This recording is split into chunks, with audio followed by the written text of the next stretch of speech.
Well, let's talk about the big, beautiful bill. It just passed by, of course, party lines only, Republicans. And the big, beautiful bill is great if you're a high income earner, not great if you're on the lower end of the income stratum. But what does it mean to real estate?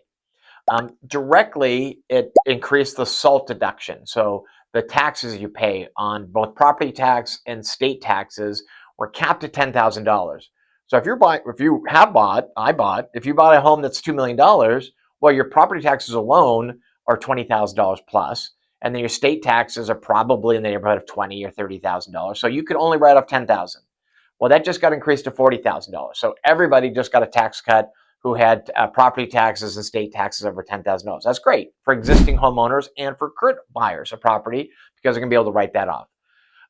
But the bad thing about the big, beautiful bill is it creates a lot of instability. There's questions of, will this increase interest rates? Will the tariffs do that? Will the debt we have, because whether we like it or not, the big, beautiful bill extended the tax cuts from his first time in office. And that's going to add another $4 trillion to the deficit that's already $30 trillion. That will be in 10 years, $40 trillion. Now you're $45 trillion of debt. And if this tax cut doesn't grow the economy just stays exactly where it's been, then you still have to pay for all that debt. And so immediately after the bill went through, rates went up. They had been coming down, and now rates went up. Now, it wasn't just the bill that caused that. It's also the talk of all the tariffs and the instability out there. Stock market's doing just fine. But the feeling is that rates, even though Trump wants rates to come down, he's been threatening Jerome Powell, and he says the next person he's going to put in there, if you decrease rates, that's great. But then, of course, home buying go back up because then rates are lower. I can afford more home, and prices then will probably go up. So it's not the cure-all is to have rates go from 7% to 5%. It's great for current owners who bought in the last few years because they can refinance at a lower rate. Great.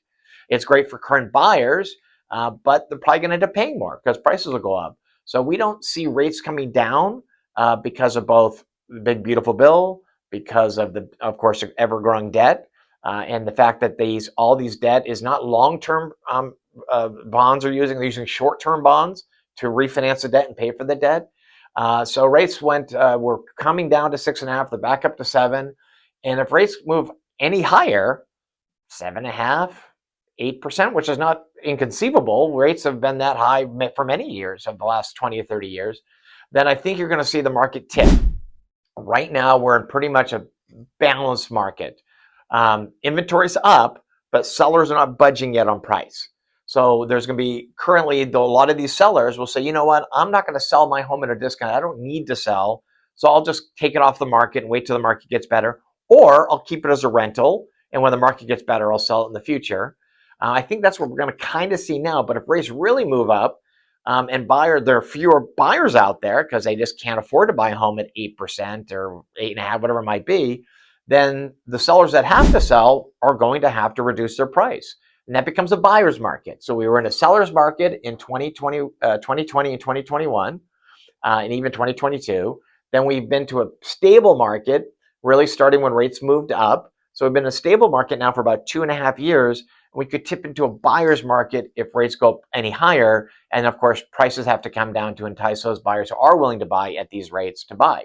So we're kind of on a tipping point right now. We'll know a lot more in about 6 months if those people where the inventory's climbed already over 50% higher than it was a year ago, if they decide to just take their homes off the market or if they decide to reduce their price to move it.